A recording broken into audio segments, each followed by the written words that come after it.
right, well, welcome everyone. Thanks for your patience as we fixed our tech issue. Hopefully you're in the right session. Today we'll be talking about the nuts and bolts of service and resource sharing approaches. If you're not familiar with who I am, I'm Travis Parker Lee. I use he, him pronouns, and I am a senior specialist on our public health systems and services team here at the Public Health Accreditation Board. And I'm joined by my colleague, Grace Gordonflow, who is a FIG consultant, but has been working with us on all things service and resource sharing for a very long time.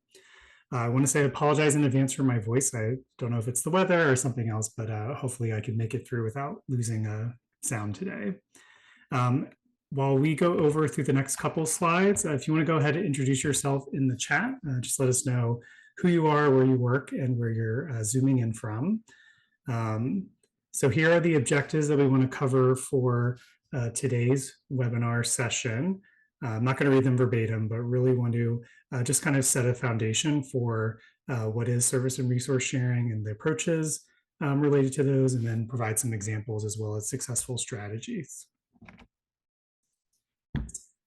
And also here on the screen is the agenda for today's session. So again, we'll talk about what is service and resource sharing, go over some of the approaches. We'll have two discussion sections with some guided questions, and then talk about some key strategies. And of course, we'll have time for Q&A before we wrap up and close. So before we get started, as you're introducing yourself into the chat, a couple things. While we're presenting, no need to be on camera yet, but when we get to the discussion sections, if you would like to come off mute and share, we'd also like you to come on camera as well, but totally okay if you aren't able to or are in a space where it's not conducive for that. And then also, we did not get anything in the registration form about specific challenges that folks are facing. So if there is something that comes to mind while we're presenting, or if you have something in mind now, feel free to put that in the chat as well, and we'll try and incorporate that into our discussion times today. All right, so to help frame when we speak about public health transformation, we like to show this definition that we have co-created with states that we work with, and the field has also provided input into this definition. I'm not going to read this verbatim, but I did want to highlight that we do focus on the reimagining part, especially around how systems are structured that advance health and well-being and equity for all.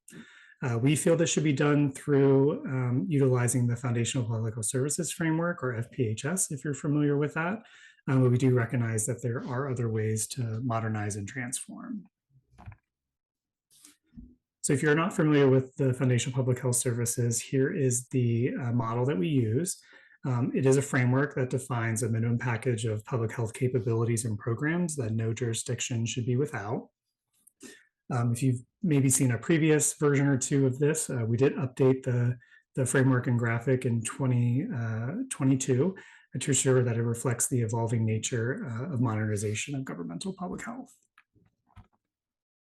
So the framework does outline the unique responsibilities of public health and can be used to explain the vital role of governmental public health in a thriving community.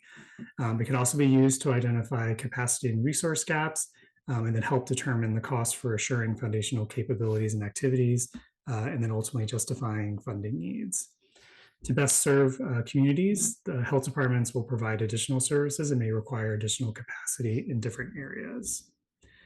So if you start at the bottom, you'll see that the foundational capabilities make up the base. And we recognize that it's important for these 8 capabilities to build a strong infrastructure to support the implementation of the foundational public health services. And then on top of the foundational capabilities are the foundational areas and community-specific services. These are supported by the infrastructure, and then you'll see that equity encircles the entire framework, emphasizing the importance of it and that it's essential to all aspects of implementing the foundational public health services. So going into our topic for today, service and resource sharing, we define it as sharing among health departments through staff, insights, expertise, techniques, and other tools that are shared across organizational boundaries. This could be something like a population served, it could be a service area, It could be a district or distinct governmental jurisdictions. Sharing empowers public health departments to work together to protect and promote the health of the people they serve more effectively and efficiently. And we'll come back to those two words. We use them a lot throughout the presentation today. So why should you share services and resources? Well, as I said, it empowers public health departments to work together to protect and promote the health of the people they serve more effectively and efficiently by sharing insights, techniques, expertise, and tools. Health departments can accomplish more than they could alone. Ultimately, this enables a reduction in inefficiencies and ensures that services are delivered to citizens that need them most. Also, this allows for health departments to develop innovative methods to access services and resources during public health emergencies, and then help those health departments prepare for systems, help prepare their systems for the next public health threat. So through our work with state systems, this includes our 21st Century Learning Community, if you're familiar with that group, we've developed the following graphic that helps guide folks thinking about taking a systems approach to transformation. At the top, you'll see it starts with developing a vision and adopting a framework. Again, we're hoping that's the Foundational Public Health Services framework. And then part of the step focuses on defining the system and ensuring that the system is in alignment with what it sees itself in the future. The next part is assessing the current landscape. So what is the current spending and capacity towards the foundational public health services? You can use a tool like the PHAB FPHS capacity and cost assessment. We encourage taking a systems approach when doing the assessment, as you can take a comprehensive look across all health departments in a system and see where those gaps are. So for the next step, determining the gaps between the current state and vision state, you want to make sure you're building relationships and advocating for sustained funding for public health based on assessment and gap data. Then implementing approaches to transform the system, such as building out the foundational capabilities in areas. And this is where we see that service and resource sharing is a strategy to help get at that, among other models. All parts of this framework are essential to sustained and strategic public health transformation, and hopefully all parts are actively working together. So that's why we have it more in a cyclical format and not a linear, as again, they should all be working in tandem together. So service and resource sharing is a priority for PHAB. We are an organization that's well positioned to guide health departments and systems in determining how to best organize the delivery of the foundational capabilities and to meet accreditation standards. We are capitalizing on some past expertise to help develop tools and guides and provide technical assistance to health departments and systems around service and resource sharing, hence our continued relationship with my colleague Grace. And then currently we are collecting tools and resources from the field to add to our curated repository that is available to all, and hoping to further build that knowledge base that supports service and resource sharing, foundational capabilities, accreditation, and transformation efforts. So I've mentioned one tool already. We're the home of the Foundational Public Health Services Capacity and Cost Assessment, but we're also the home of the Public Health Workforce Calculator. And then these tools can be used together for transformation activities. They are self-assessments that are available to all to use. The capacity and cost assessment assesses the degree you have expertise and capacity and how much you are spending on those activities. We do recognize that it can be challenging to ensure the presence of those cross-cutting skills within the capabilities. And we see that this is where service and resource sharing can be a tool for transformation, whether or not your state has something official like a transformation plan underway. The strategy may be a way to assure that the FPHS are available everywhere, because again, the Foundation for Public Health Services must be available everywhere for public health to work anywhere. Our second tool, the Public Health Workforce Calculator, it is an input into the capacity and cost assessment, and it outlines what number of people and what areas are needed to do those functions of public health. The calculator can be used to inform service and resource sharing efforts and aid in developing arrangements, as you see where your staff gaps in your staff are. And then after using these tools and then other tools that PHAB has in its arsenal for transformation, you can continue to do some of the assessments, learn how to fill gaps and improve in areas that have been identified in those assessments. We ultimately see folks using these tools as stepping stones to go through our accreditation process to demonstrate and validate where they are providing public health services to further support and foster that continuous quality improvement, innovation, and systems change. But regardless of the strategy that you use, service and resource sharing can be a way to ensure that the foundational capabilities and areas are delivered throughout a state and achieve the goals to strengthen capacity statewide. So I'm going to turn things over to Grace now to dive deeper into our approaches. Great, thanks, Travis. I almost didn't come off of mute. Nice to see everybody today, and add my thanks to Travis's that you all have joined us. So when we came up with a way to sort of categorize sharing approaches, we did it only to help people conceptualize the various ways that services might be shared.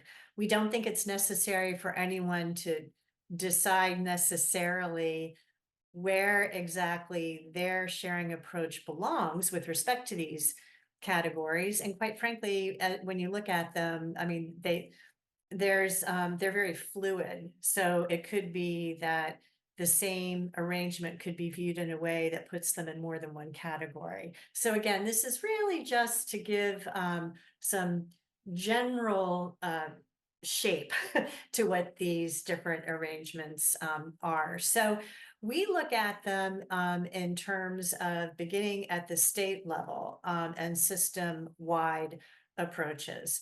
These are services and resources that are either offered by one entity that serves the entire state, and or this could be a state health department strategy to promote sharing among local health departments in the state. When it comes to a regional or district approach, these are sub-state entities or agreements that serve defined areas of the state. And then finally, local approaches, that is when we have two or more local health departments working with each other directly to share services and resources. Okay, we're going to start with some examples of the state level and system-wide approaches. So some of what we've seen include a state health department coming up with different entities to make sure the entire state is covered in a new way with respect to certain services. So the first example that we have is in California. Within the past several years, California established district offices across the state. So the whole state is covered now with respect to having in that office a coordinator, an epidemiologist, and a public information officer. As you might imagine, the larger health departments in California already had these positions, but a lot of the smaller and more rural areas did not. And so now every health department has access to a district office with these capabilities. The same kind of effort is underway in Indiana. And you can see there that what they are offering is a bit more extensive. You can see everything listed under that, the bullet under Indiana in terms of what they offer. You'll also see that they in Indiana are also planning to offer, quote, other functions as needed. So these are what you see here are the kinds of skills and services that folks know are absolutely needed. And there is some flexibility, in the state really is watching this closely to understand whether or not any additional, well, and to the degree possible, to help meet other needs through these district offices. All right. So on the next slide, we have a couple more examples to share with you in terms of how states support um, SRSAs, shared resources and services agreements, SRSAs. Okay, first one is in Massachusetts, and this is, as you can see, these are two examples of how the state is incentivizing SRSAs at the local level. So, gosh, it's been a while now, maybe about 10 years since Massachusetts started offering incentive grants to encourage health departments to work together. Very interesting in Massachusetts. They have their local governance is by township. Every township is required to have a board of health. So this is not at the county level. It's smaller than the county level. There are about 352 boards of health in the state of Massachusetts. And granted, the western part of the state is, sorry, the eastern part of the state is pretty well populated, but even so, that's an awful lot of local public health. So these started out as DIG grants, as you can see, and now they've moved into another program that more or less accomplishes the same thing. And you can see it's the SAFE Act is what put grants to continue to encourage collaboration across the state. So that's one example. And as I said, they've been at this for a while and have some really good experience and some really good results in terms of encouraging these kinds of sharing arrangements. And then in Washington State, anyone who's looked at public health transformation at all, I'm sure has seen Washington rise to the top. I just want to acknowledge that Marie Flake, who was at the Washington Department of Health for a long time, is on the call in a different capacity now.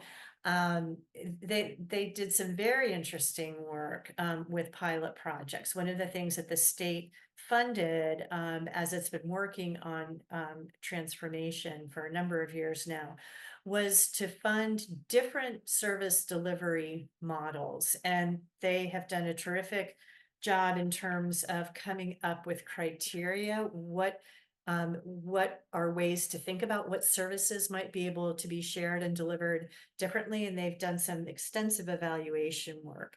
So examples of the pilot projects, I've got 4 examples to share with you.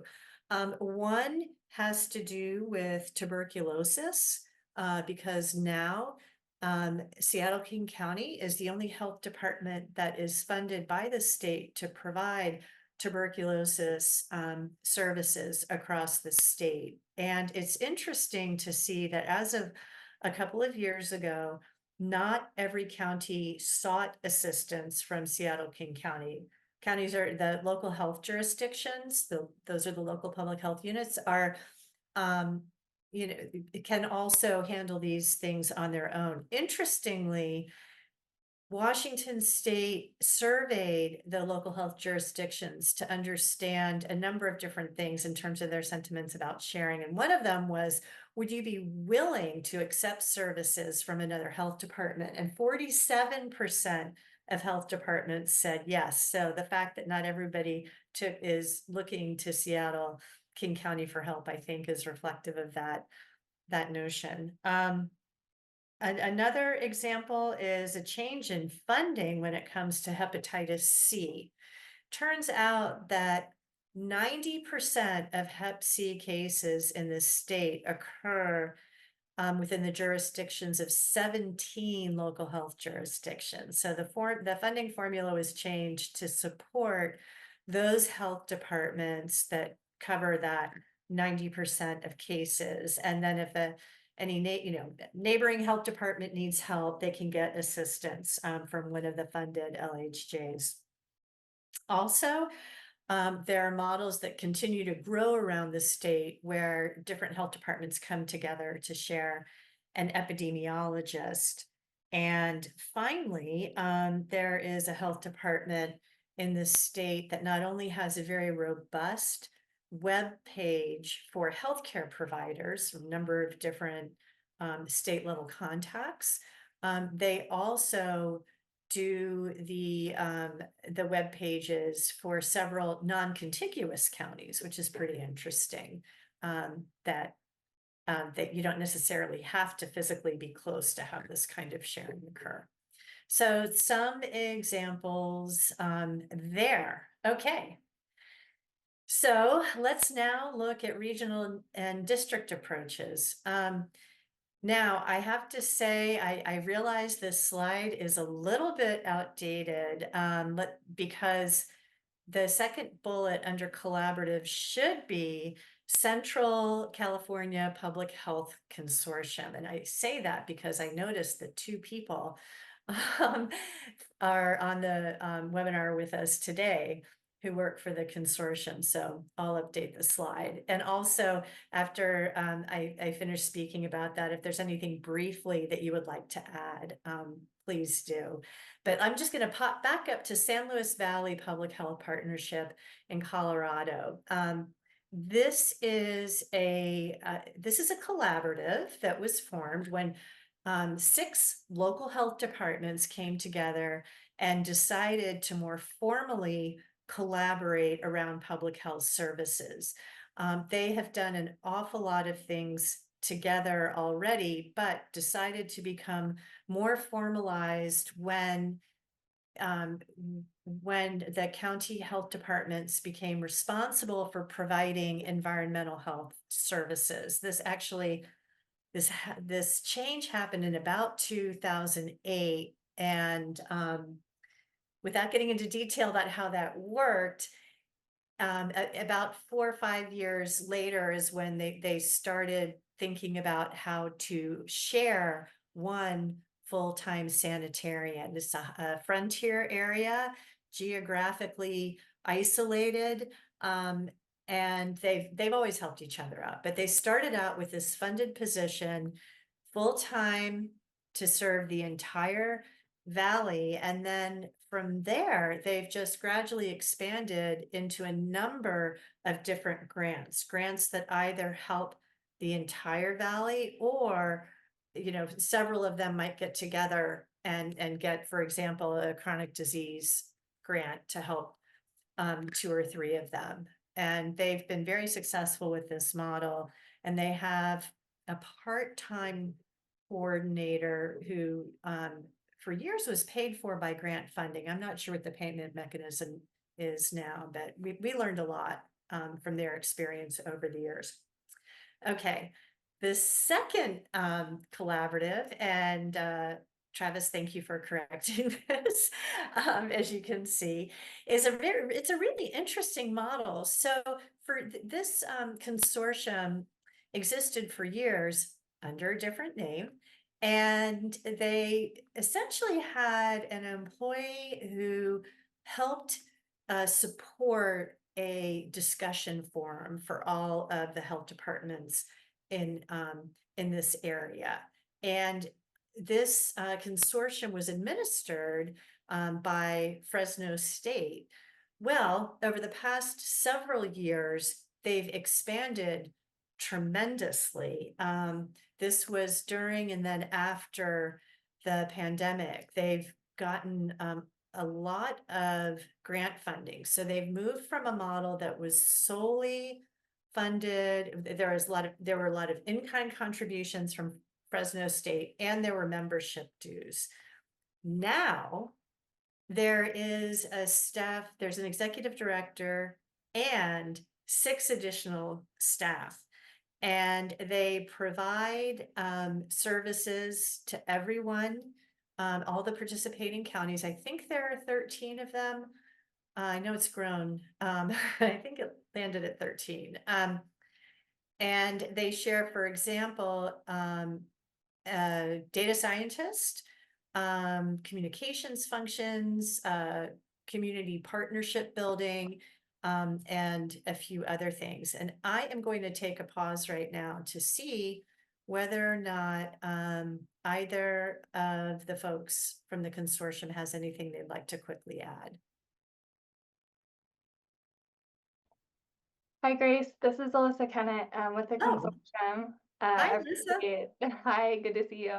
I appreciate the shout out, and I'll just offer that a lot of our work recently has been related to equity and regional equity work. That initiatives that make sense to be taken up at a regional level rather than by individual counties, since a lot of the issues are similar. And then also some regional policy and advocacy work that can sometimes be moved forward more quickly outside of the jurisdiction of a county agency.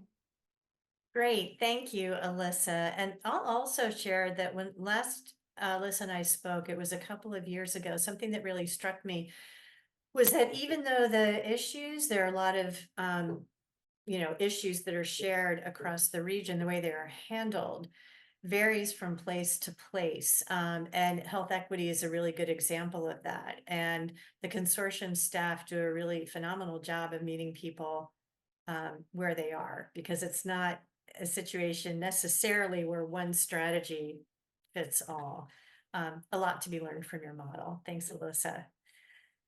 Okay, and then the second example that we have to share in terms of this type of approach is in Nevada.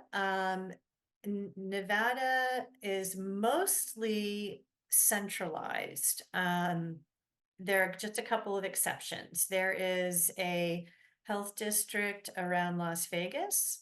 There's another health district around Reno, and Carson City, the capital, has its own Uh-huh. health Maybe department. upstairs. Um, and did Came home, I can tell you that. you want to contribute? You may have inadvertently come off mute. um, Okay, and so in Nevada now, five counties came together and have newly formed a health district, something that's been allowed by statute, but others haven't. Uh, a lot of people, lot of counties had not taken advantage of that. Really interesting to see this in this state, especially as the state is becoming much more interested in becoming much more decentralized. And just kind of an interesting note about statute, it used to be that health departments that are participating in a health district had to be contiguous. But when it comes to Central Nevada Health District, it spans the geography of it spans 6 counties, but there's one in the middle that was not interested in joining. So these are non-contiguous, but they had to get a statutory change in order for that to work, and that went through pretty relatively easily. Okay, so the next examples that we will share with you are from the local level, and there are several different kinds of approaches, and these are just samples of what we've seen. We've seen a lot.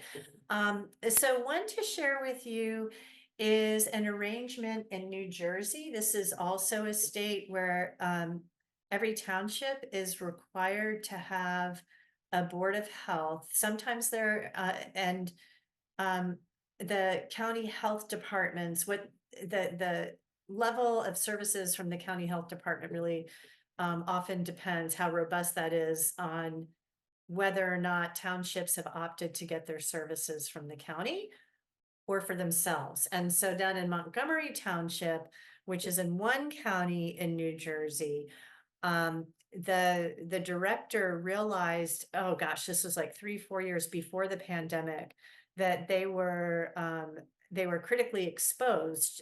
She said, in the event of any kind of a major outbreak, we'd really be in trouble because they did not have a full-time nurse. In this township and surrounding townships, they used agency nurses for very small, discrete, occasional, periodic kinds of services. And so she worked really hard with 5 different municipalities, non-contiguous, as you can see, and in fact, in 2 different counties, to come up with one full-time nurse to serve all of them. And it took a lot of work in terms of demonstrating how that person would be fully utilized. And it's worked very, very nicely for them. Next is sharing arrangement for sanitarians. And I do see we have somebody from Renville County Health Department on the line with us. So again, when I finish, if there's anything you'd like to add, please do. Anyway, this example is with the Candy Yohai Renville Community Health Board. And sorry, Candy Yohai. I just love the name of that county. Anyway, the Community Health Board, just at a very high level, I will tell you that it's sort of a shared governance structure, but just because you have that structure doesn't mean that you're necessarily sharing anything with respect to staff. And so we worked with these counties, oh gosh, about 10 years ago. They did amazing work in terms of bringing together their sanitarians to come up with a single program, environmental health program. And basically what they did was to get the sanitarians together to look at everything and decide among them, okay, what parts of the existing ordinances make sense. Same with policies, same with processes. So they took what everybody considered to be the best and put them together and shared them. So it's a single program with the same fees, same policies, et cetera, et cetera. And they've had tremendous success. Last I heard, there's another shared position. I think it's a health educator, but I can't remember. So I'm going to pause and see if the person. Our community planner is shared between both Renville and Candy Ohio counties. Thank you, community planner. I'm actually writing it down this time. All right. Thanks a lot. But yes, we learned a whole lot through that whole process, and we really like to hold that up as a great example. So we have a couple of more local approaches to share with you. So the next one has to do with health departments that completely merge. So the last two examples that I provided, the health departments each had their own structures and some very specific sharing. But these two health departments that I'm going to talk about shared everything. The first one is what is now called Horizon Public Health. This is in Western Minnesota, and there are 5 counties now that are served by a single health department. And I love that they came up with the name Horizon Public Health because they were looking to the future. And in fact, this all came about because the health official in the largest jurisdiction, I can't remember the county, but it was in Alexandria, Minnesota, realized that that the public health was going to really be in trouble if they didn't come together and share things, because there were relatively small populations being served, and it was really difficult to get people to work there. And so that was the genesis of this. And over a period of about 4 years, they came up with and implemented a plan to move from into a structure that serves 5 different counties. And they were able to evaluate several things to really quantify how not the savings, but kind of how they're getting the biggest bang for the buck, making the most out of the resources that were there. So one of the things that they did was, with respect to the nurses, to have one of the nurses become trained as a lactation consultant. And this was something they couldn't do before in any of the individual health departments, because the nurses really had to be jacks of all trade. But now that they became one health department, one person was able to specialize. This is just one example of the benefits. And that was a tremendous boost, especially to their WIC program. So that's another example. And then finally, the last example is one that I love. It's basically merging without merging. 2 health departments that share absolutely everything, but they never merged. The reason they didn't is this is in New York State. And every county has to have its own health department and its own board of health, according to statute. So Genesee and Orleans counties are the counties that are involved. They call themselves Go Health.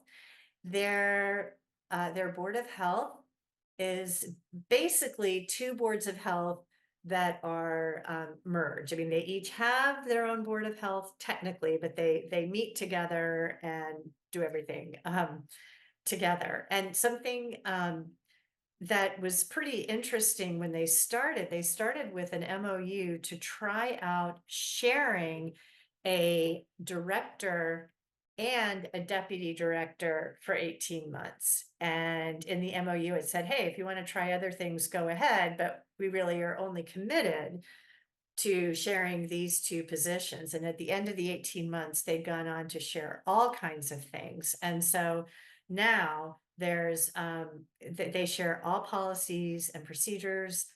All staff are cross-trained. Some people sit in one county or employed by that county, and the remainder, same is true in the other county. But and even though there are some shared, some positions that automatically serve both counties, there are nurses and inspectors, for example, that really, for the most part, just serve one county, but they are trained in a way that they can easily help provide cross coverage as needed. They have so many benefits they've gained, both financially and non-financial and in other ways. They've some of their financial savings, as an example, have come from just having one staff member attend certain, for example, statewide meetings. So they've already like have the cost or more of travel. Another example is they were able to attract they qualified for a CDC intern once the size of the population that they had increased. The different health departments had tried in the past or were interested, but their population was too small. So these are just two examples of the benefits they have. There are actually many, many more. Very interesting structure. So is that the last? Yes. Okay, back to you, Travis. Thank you so much, Grace. Appreciate you going through the approaches and then sharing those examples. So I'm going to keep this screen up just for another moment or so, and then I'll take it off so we can hopefully see and hear each other. But wanted to have just a short discussion. So after everything you've heard so far, just wondering if you have any activities or initiatives in mind where SRS or an approach could help you achieve your objectives. Or if you've actually gone through some of the approaches before, have you run into any barriers? Maybe you haven't framed it like we have and specifically in the approaches, but kind of any service and resource sharing work you've done. I'm just curious what challenges you've run into. And then if you haven't run into challenges yet or just starting out, do you anticipate there being some barriers that you may encounter? So again, I want you to come off mute if you are able to and interested. But of course, you can also use the chat to help share your thoughts. But I'm going to go ahead and take this down, and I'll put this information in the chat too, so you don't lose it.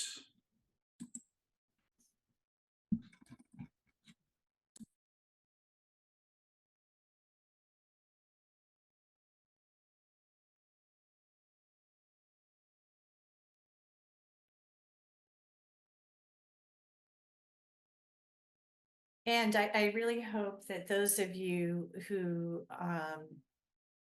have experience either from one of the examples I mentioned or a different example, if you'd be willing to share barriers you've encountered and how you overcame them, that would be great.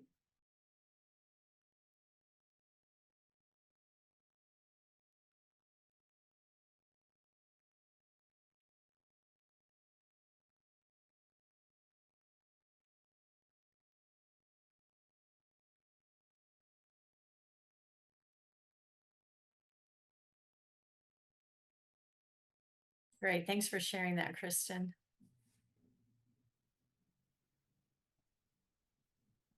Hi, this is Shiloh. I'm in Colorado, and I think we're exploring this a lot right now. I think with decreased funding after the COVID cliff, we're realizing that there was a lot of positions we added with COVID funding that really had a significant value add, and now we're trying to figure out how we might be able to sustain those, but we know we can't sustain them on just our budget alone at this point in time. So trying to figure out how to do that, but I think the problem is we're all in a little bit of a budget deficit. So therefore not a whole lot of traction there yet, but I think we're working on it.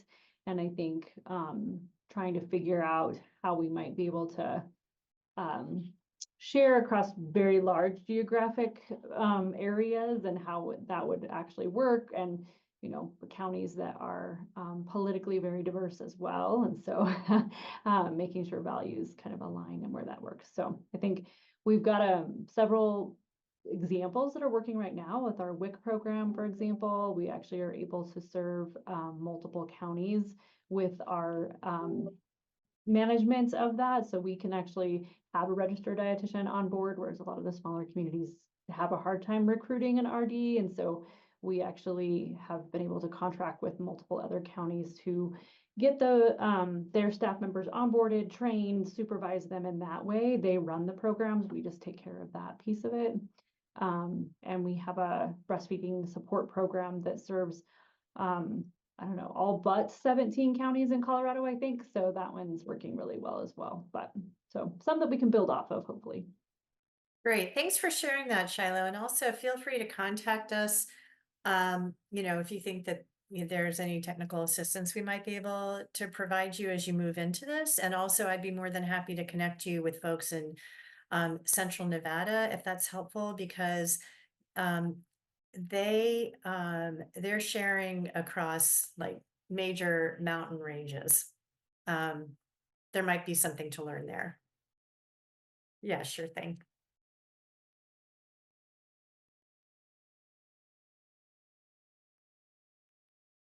And then Brendan, not Brendan, Brandon, sorry. Could you come off mute and tell us a little bit more about your question?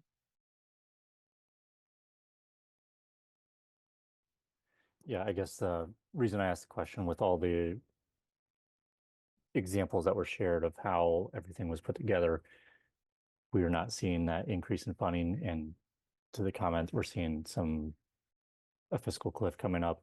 So if we are going to start working on shared services, were there agreements put in place ahead of time or template agreements that they utilize to ensure that they're sharing, that everyone's contributing the correct amount of money for those services that they're offering? Or were some of these created through state grants to incent, or I know there was the incentivized way to go into shared services, but I'm just trying to figure out how to do that best locally. So from the examples that I provided, there are myriad ways that funding has occurred. So there have been the grant funds, there's been money that comes from the general funds of the involved counties. None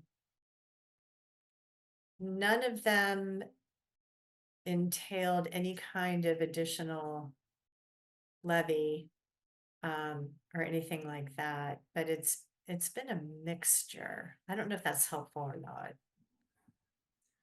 And we've also seen, at least through our 21C, 21st Century Learning Community work, that sometimes the either state health department or a collaboration of state partners, so whether that's a SACHO or a public health association or something like that, will provide some sort of backbone financing to help health departments come together to just create that arrangement. But yeah, it really depends on kind of the impetus for the arrangement, kind of the MOU, MOA part of it. And then as Grace is mentioning, there's just many different types of examples of where the money could come from.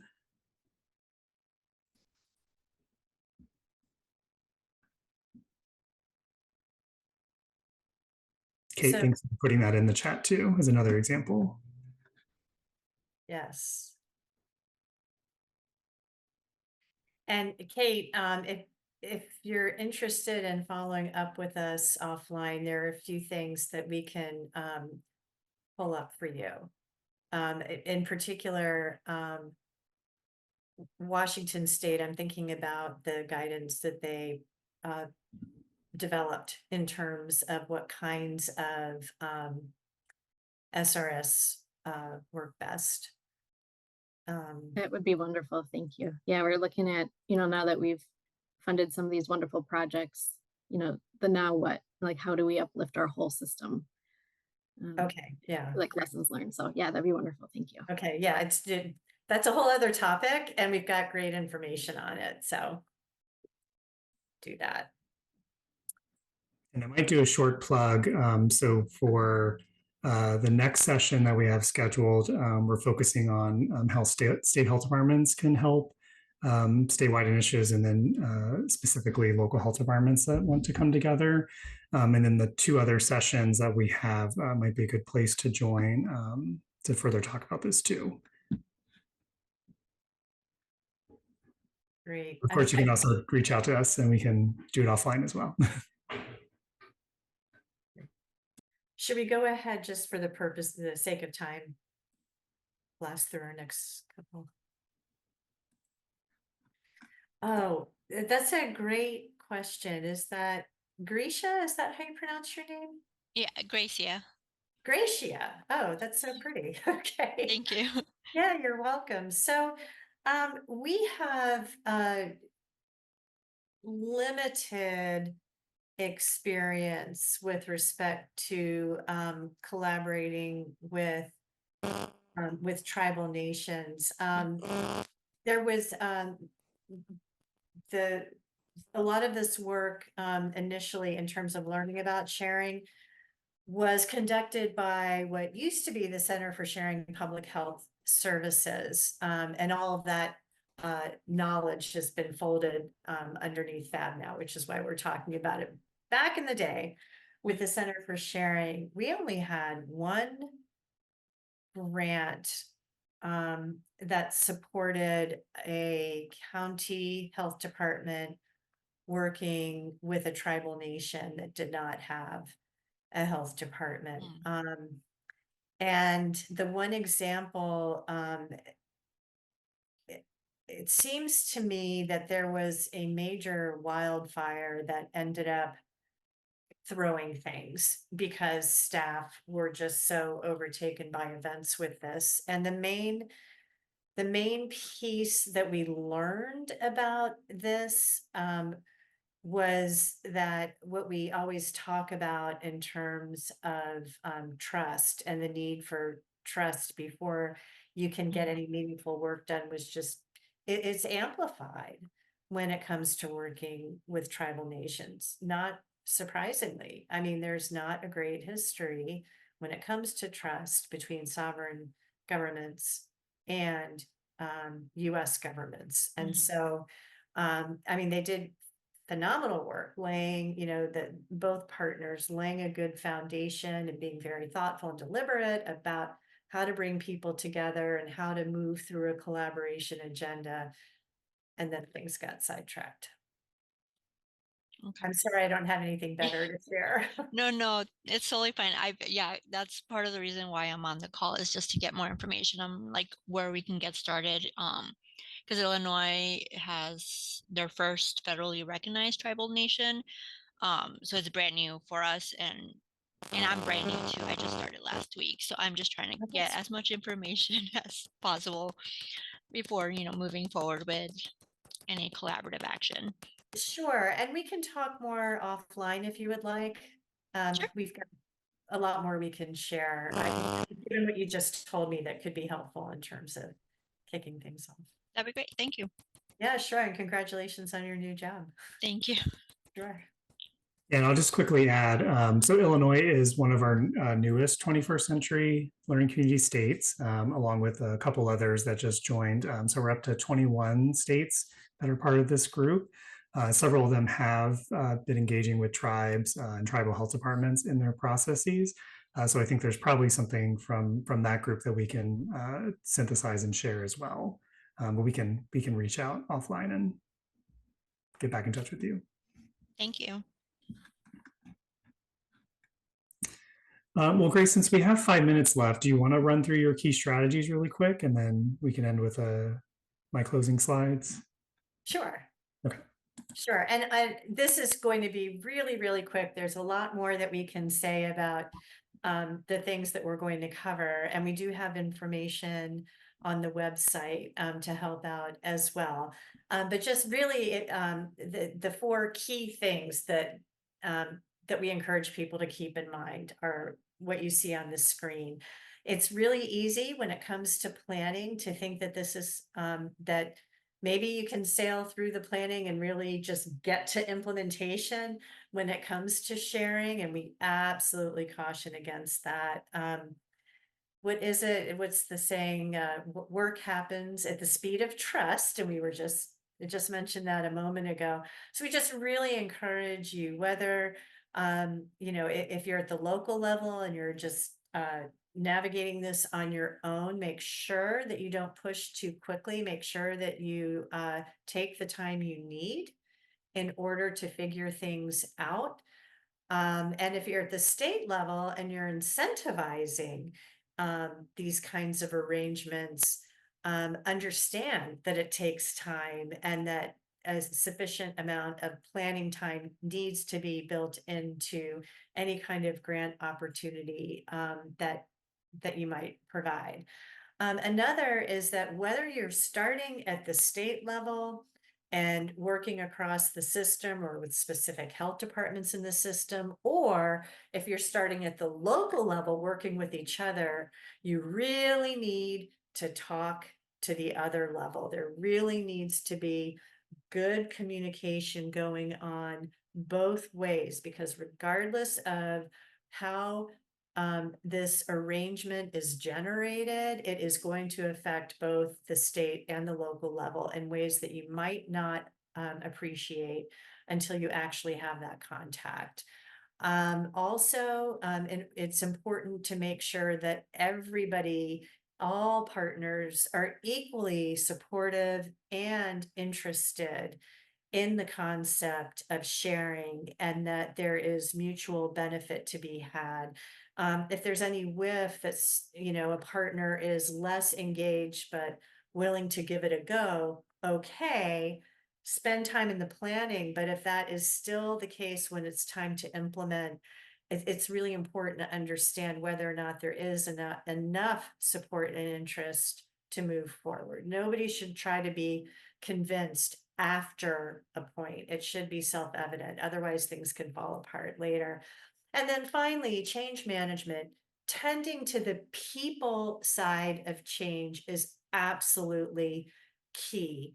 When you share services, this can be very disconcerting for staff members who may be concerned that their workload is going to double, or conversely, that they're going to lose their job. And we know what happens if there's an information gap. It gets filled in, and it usually gets filled in a very negative way. It's never to staff's benefit, right? It's rumors about all the awful things that are going to happen. So really, really important to tend to change management.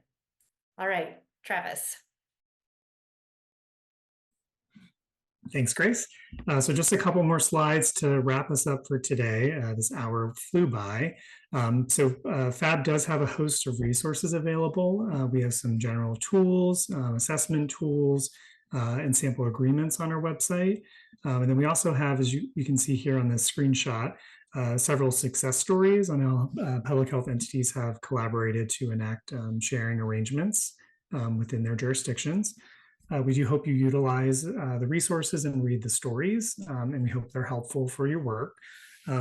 As Grace had mentioned in our discussion, we're also available to work directly with folks on your service and resource sharing needs. So just reach out and let us know how best we can help you. And then on the last slide, so here's the website link. We also collect examples through a Qualtrics form. So if you have something really cool you want us to know about, please feel free to use the form to get that to us. And then if you don't mind taking a session evaluation, really want to hear your feedback and make sure we can improve in any way that's needed. I believe the link has been put in the chat for you all. And don't worry about these links not being able to access them right now. We'll follow up with all of you with these links and the slides and some other materials. But with that, thank you for your time today. I really appreciate you joining us for this hour and hope you join us for the one of or all of the other sessions that are coming up. With that, you can all disconnect. Thank you all and enjoy the rest of your day.